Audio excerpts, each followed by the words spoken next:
हमारा next question है, question दिया हुआ है एग्जाम में, draw a labelled diagram for the AC generator.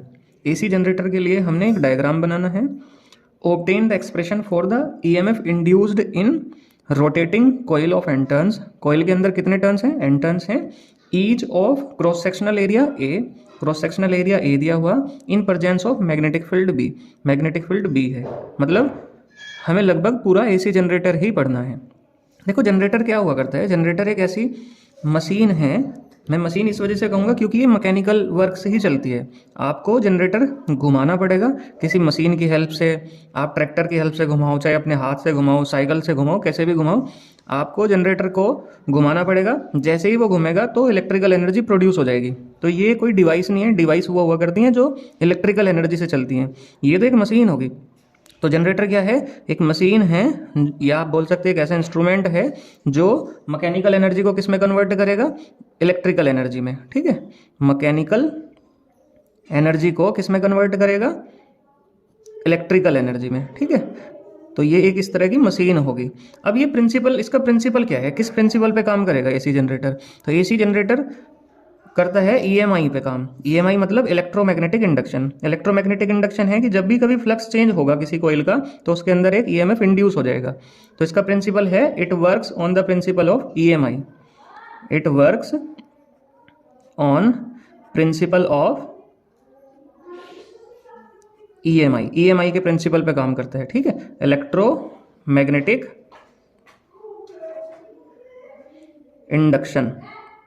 और इलेक्ट्रोमैग्नेटिक इंडक्शन का क्या मतलब हुआ?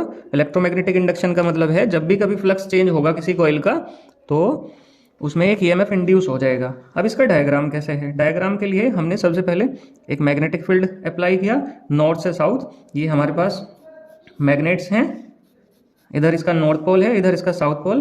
तो इसमें इधर की तरफ एक मैग्नेटिक फील्ड सेट होगा नॉर्थ से साउथ की तरफ। इसके अंदर हमने एक कॉइल रखी हुई। इस कॉइल में टर्न्स कितने हैं? टर्न्स इसके हैं एन, और इसका एरिया कितना है? क्रॉस सेक्शन एरिया वो हमें ए दिया हुआ। इस कॉइल को हमने स्लिप रिंग से कनेक्ट किया। कहाँ से? स्लिप रिंग से। ये हमारे पास दो रिंग हैं, यहाँ पे ये कॉइल स्लिप हो रही होगी। ठीक है, रिंग्स को फिर हमने किससे कनेक्ट करा? ब्रशेस से कनेक्ट करा। ये आपके पास दो ब्रश हैं, उससे हमने कनेक्ट करा रिंग को, और इन ब्रशेस से फिर आपकी लोड रेजिस्टेंस कनेक्टेड होगी जहाँ पे आपको ईएमएफ यूज करना। अब इसकी थ्योरी क्या है, मतलब इसमें ईएमएफ जनरेट कैसे होगा? तो हमें पता फाई इज इक्वल टू हुआ करता है एन बी डॉट ए। ठीक है, फाई मतलब फ्लक्स, यहाँ एन है नंबर ऑफ टर्न्स, बी है मैग्नेटिक फील्ड, ए है एरिया वेक्टर।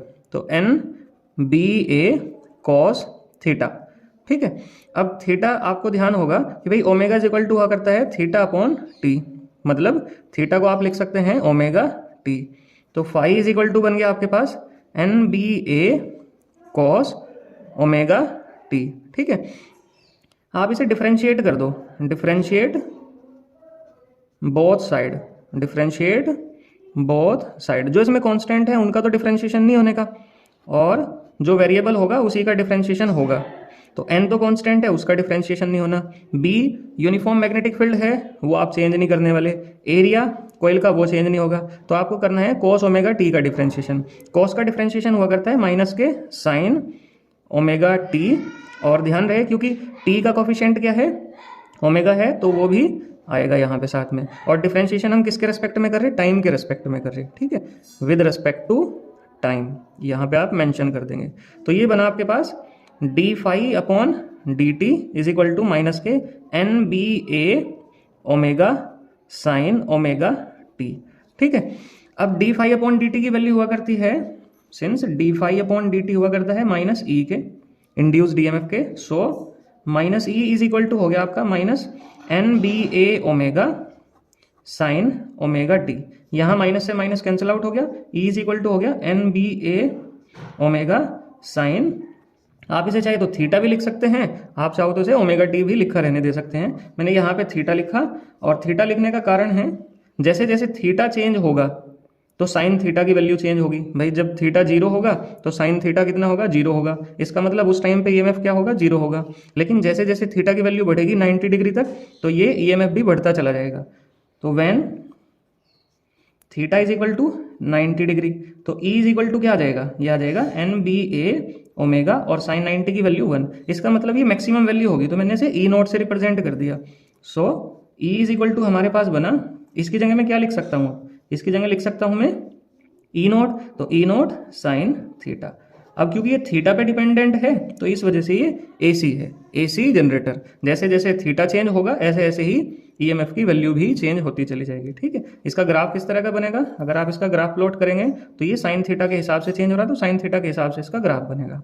ये ईएमएफ की मैक्सिमम वैल्यू होगी ई नोट, और ये नेगेटिव में ये माइनस के ई नोट हो गया। ठीक है, इस तरह से आप इसे कर सकते हैं अपने एग्जाम में, काफ़ी इंपॉर्टेंट टॉपिक है। और ये बोर्ड्स में ही क्वेश्चन हैं सारे, पीवाईक्यूज हैं, वही मैं सोल्व कर रहा हूँ इस सीरीज़ में।